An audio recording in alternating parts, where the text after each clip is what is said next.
Harry pulled off his cloak and, striding over to the fireplace, found what he was looking for within seconds, a small box containing glittering Floo powder.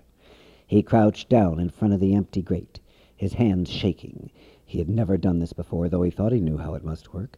Sticking his head into the fireplace, he took a large pinch of powder and dropped it onto the logs stacked neatly beneath him. They exploded at once into emerald-green flames.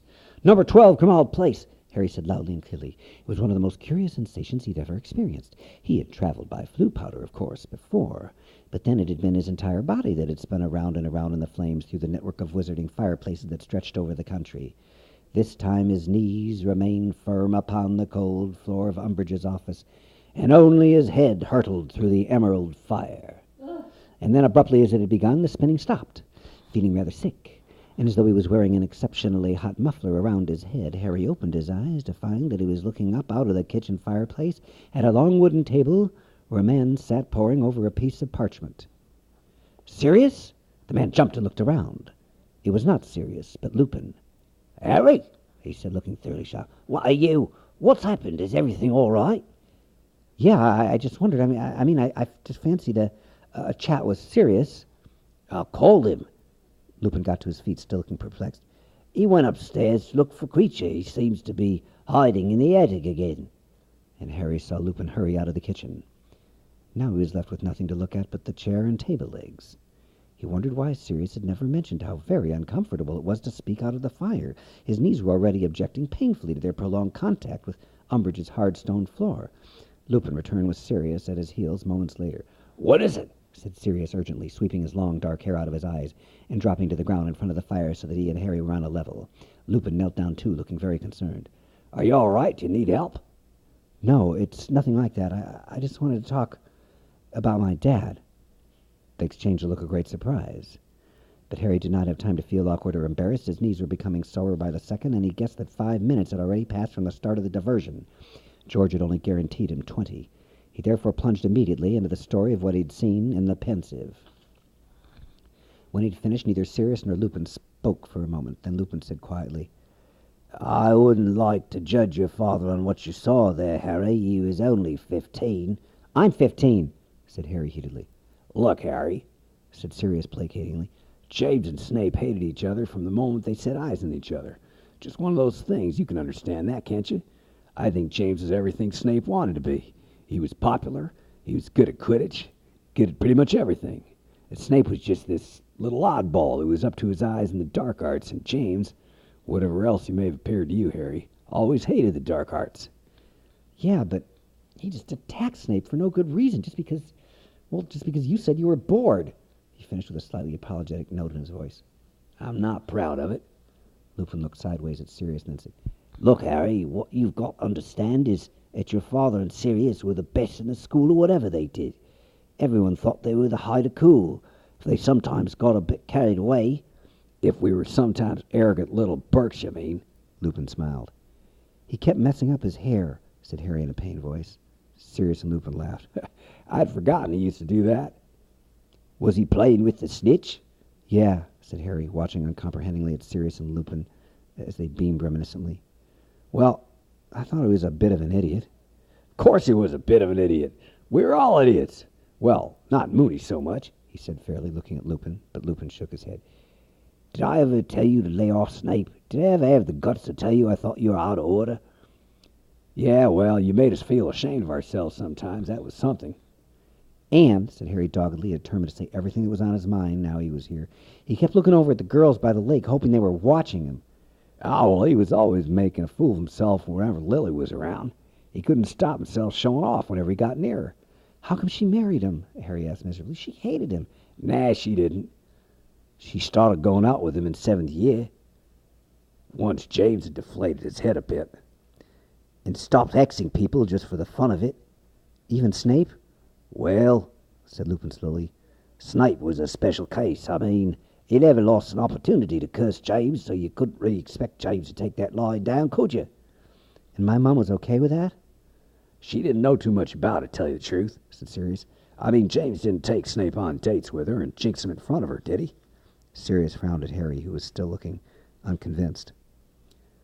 "Look, your father was the best friend I ever had, and he was a good person. A lot of people are idiots at the age of 15. He grew out of it. Yeah, okay. I just never thought I'd feel sorry for Snape. Now you mention it, said Lupin, a faint crease between his eyebrows. How did Snape react when he found you'd seen all this? He told me he'd never teach me occlumency again. Like that's a big disappointment. He what? Shouted Sirius, causing Harry to jump and inhale a mouthful of ashes. Are you serious, Harry? He stopped giving you lessons? Yeah.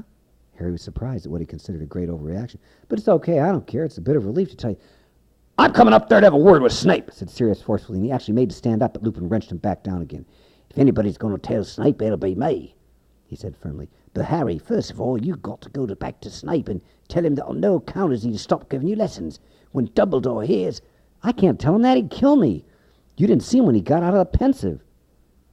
Harry, there's nothing so important as you learning occlumency. Do you understand me? Nothing! Okay. Harry was thoroughly discomposed, not to mention annoyed. I'll try and say something to him, but it won't be... He fell silent. He could hear distant footsteps. Is that creature coming downstairs? No, must be somebody at your end. Harry's heart skipped several beats.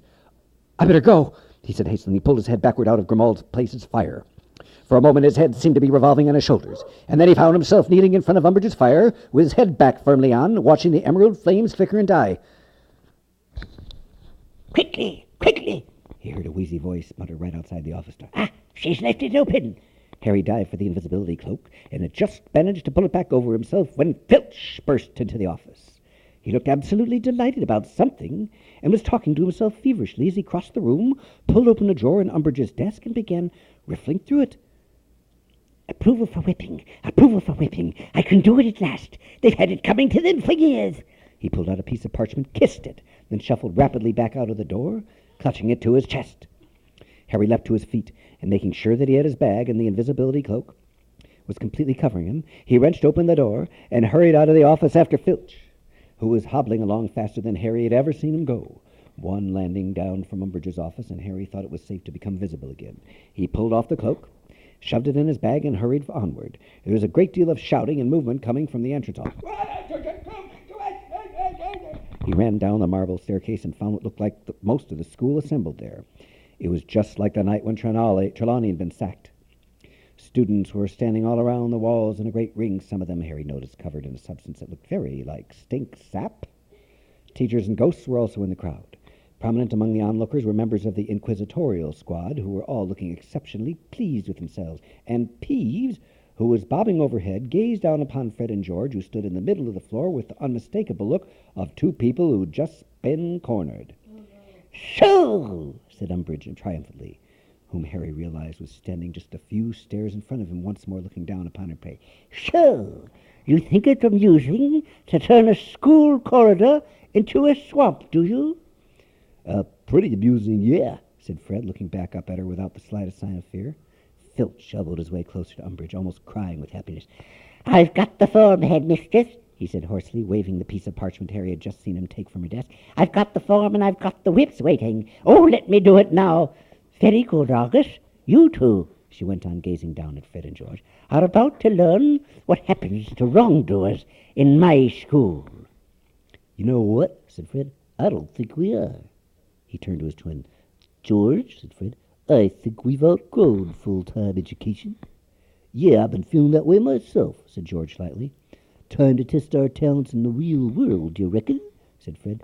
Definitely, said George. And before Umbridge could say a word, they raised their wands and said together, Accio Booms! Harry heard a loud crash somewhere in the distance. Looking to his left, he ducked just in time. Fred and George's broomsticks, one still trailing the heavy chain and iron peg with which Umbridge had fastened them to the wall, were hurtling along the corridor toward their owners. They turned left, streaked down the stairs, and stopped sharply in front of the twins. Pew! The chain clattering loudly on the flagstone floor. We won't be seeing you, Fred told Professor Umbridge, swinging his leg over the broomstick. Yeah, don't bother to keep in touch, said George, mounting his own. Fred looked around at the assembled students and at the silent, watchful crowd. If anyone fancies buying a portable swamp, as demonstrated upstairs, come to number 93 Diagon Alley, Weasley's Wizarding Wheezes, he said in a loud voice. Our new premises. Special discounts to Hogwarts students who swear they're going to use their products to get rid of this old bat, added George, pointing at Professor Umbridge. Stop them! Stop them! Shrieked Umbridge, but it was too late. As the inquisitorial squad closed in, Fred and George kicked off from the floor, shooting 15 feet into the air, the iron peg swinging dangerously below.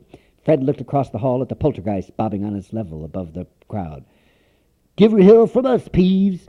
And Peeves, whom Harry had never seen take an order from a student before, swept his belled hat from his head and sprang to a salute as Fred and George wheeled about to tumultuous applause from the students below and sped out of the open front doors into the glorious sunset.